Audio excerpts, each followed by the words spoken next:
ചെയ്യാന്ന് പറഞ്ഞു കഴിഞ്ഞാൽ ഇളം ചൂടുവെള്ളത്തിൽ കുറച്ച് പൊട്ടിയതിനു ശേഷം വലത് മൂക്കിലൂടെ എഴുതിട്ട് ഇടത് മൂക്ക് കൂടെ വെള്ളം പോകുന്നു.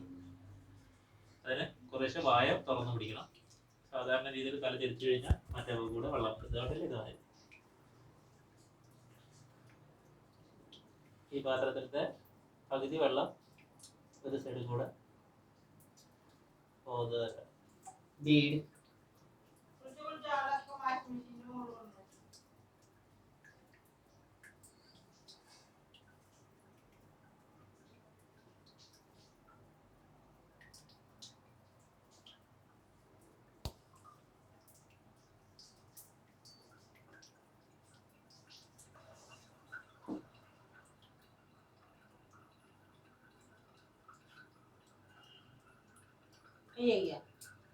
സൂരിക്കോടെ നിന്നിട്ട്